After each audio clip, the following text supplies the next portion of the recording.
Halo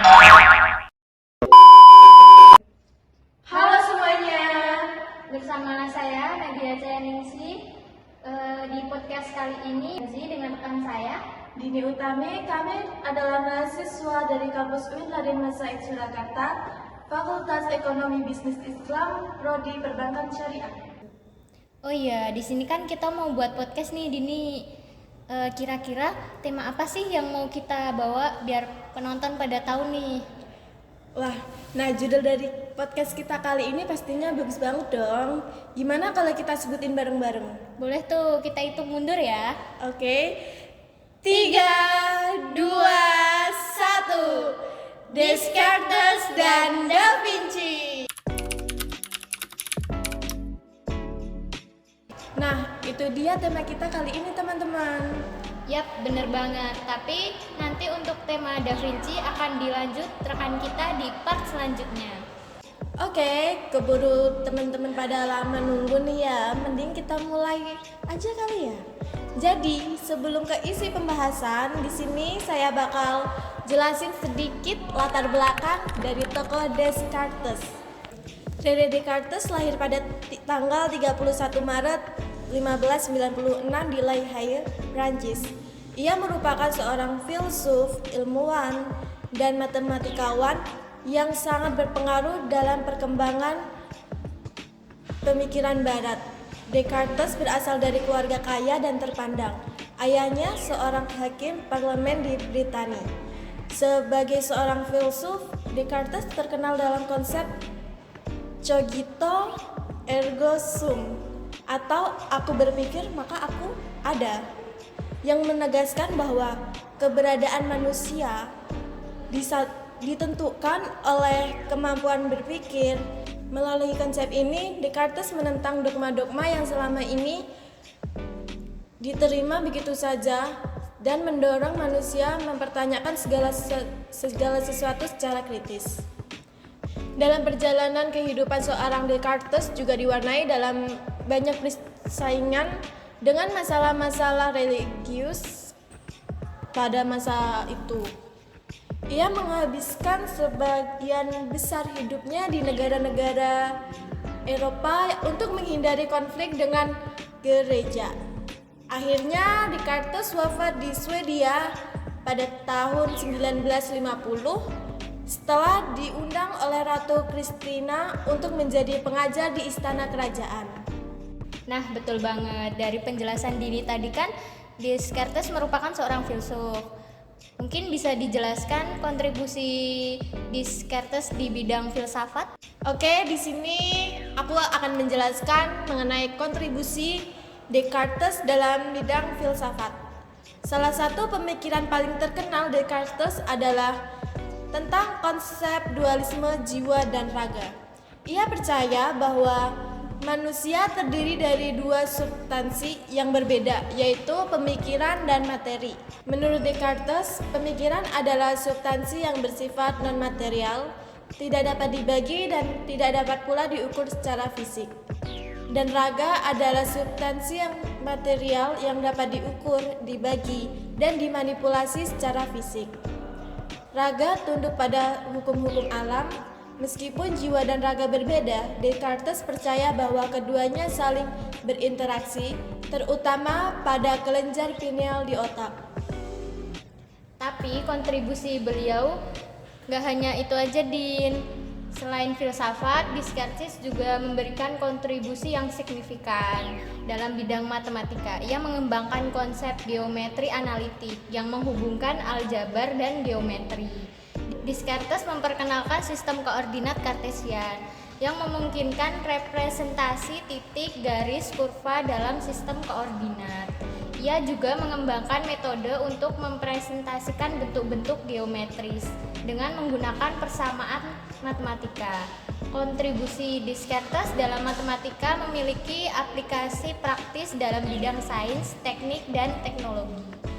Jadi itu tadi bentuk kontribusi Descartes dalam filsafat dan matematika. Nah, dari pemikirannya itu tadi ada pengaruhnya dalam sains.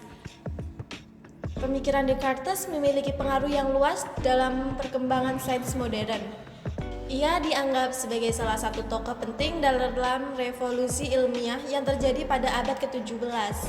Descartes mengembangkan konsep metode ilmiah yang sistematik termasuk observasi, hipotesis, eksperimentasi, dan pemikiran kesimpulan. Pandangannya tentang alam semesta sebagai mesin yang dapat dipahami melalui penyelidikan ilmiah menjadi dasar bagi pendekatan mekanistik dalam sains. Sikap skeptisme Descartes terhadap pengetahuan yang diterima begitu saja mendorong pengembangan ilmu pengetahuan yang lebih kritis dan empiris. Selain itu juga Descartes dikenal sebagai salah satu tokoh penting dalam perkembangan metode ilmiah. Ia mengembangkan pendekatan yang sistematis dan rasional dalam mencari kebenaran. Descartes memulai dengan sikap skeptis dan meragukan semua pengetahuan yang diterima begitu saja. Ia menganalisis segala sesuatu secara teliti dan sistematis untuk menemukan kebenaran yang pasti. Setelah melakukan analisis, Descartes menyintesis semua temuan-temuannya menjadi sebuah pemahaman yang utuh. Dari beberapa kontribusi pemikiran Descartes tadi, ada beberapa dampak yang signifikan dalam bidang filsafat, sains, dan bahkan kehidupan sehari-hari. Pengaruhnya masih terasa hingga saat ini, yaitu kontribusinya dalam metode ilmiah dan pendekatan mekanistik terhadap alam semesta menjadi landasan bagi perkembangan sains modern. Konsep dualisme jiwa dan raga serta pemikirannya tentang pengetahuan dan realitas menjadi inti filsafat barat. Pendekatannya yang rasional dan matematis telah mempengaruhi perkembangan teknologi modern. Nah, meskipun pemikiran Descartes dirumuskan berabad-abad yang lalu, konsep-konsepnya masih dianggap relevan dan berpengaruh dalam dunia modern saat ini. Perdebatan tentang dualisme jiwa dan raga masih menjadi topik penting dalam filsafat, pikiran, dan neuroscience. Pendekatan Descartes yang sistematis dan rasional menjadi landasan bagi perkembangan sains modern. Pemikiran Descartes tentang matematika dan mekanistik mempengaruhi banyak bidang teknologi. Nah, itu tadi pembahasan dari tokoh Descartes. Selanjutnya akan ada pembahasan dari tokoh Da Vinci yang akan dilanjutkan oleh teman saya. Terima kasih sudah meluangkan waktu untuk mendengarkan pembahasan dari tokoh Descartes. Bye-bye.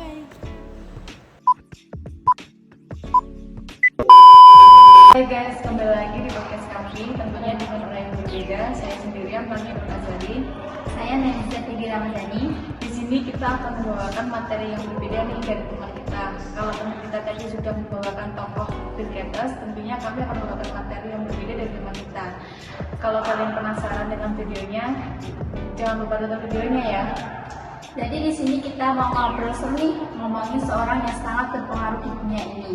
Tokoh ini juga terkenal namanya karena lukisannya yang sangat terkenal. Jadi langsung aja podcast kali ini kita berdua akan membahas seorang yang sangat terkenal di dunia ini. Beliau adalah Leonardo da Vinci. Benar sekali, podcast kita berdua kali ini akan membahas mengenai tokoh Leonardo da Vinci. Leonardo da Vinci sendiri merupakan seorang tokoh seniman, ilmuwan, penemu, dan juga polimatik terkenal pada periode Renaissance tinggi.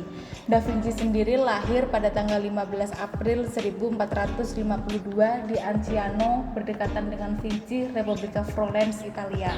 Tapi meskipun dia terkenal sebagai seorang seniman dan ilmuwan, beliau juga tertarik dengan yang namanya ilmu sains dan banyak melakukan penelitian di berbagai bidang ilmu seperti matematika, anatomi, geologi, fisika, dan juga teknik.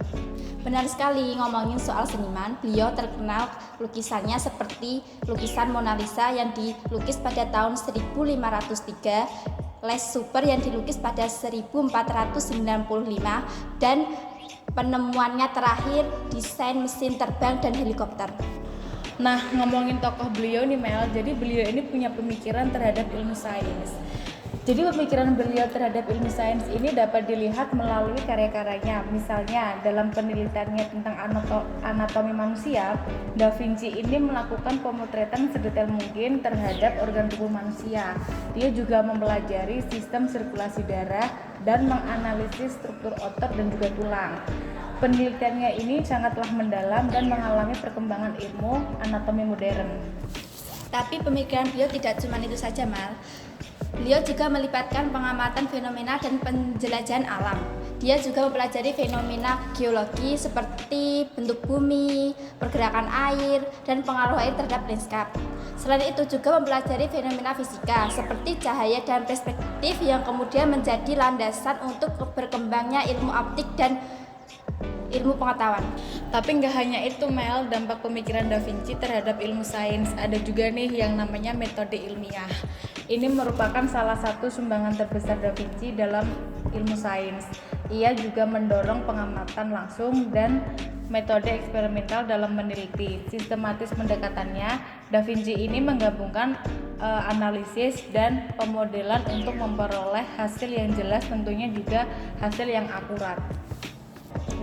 Nah, itu tadi adalah podcast kami mengenai tokoh Descartes dan juga tokoh Da Vinci. Terima kasih untuk kalian semua yang sudah meluangkan waktu kalian untuk menonton video ini. Semoga video ini bermanfaat untuk kita semua dan dapat menambah wawasan dalam belajar kalian. Terima kasih. Dadah.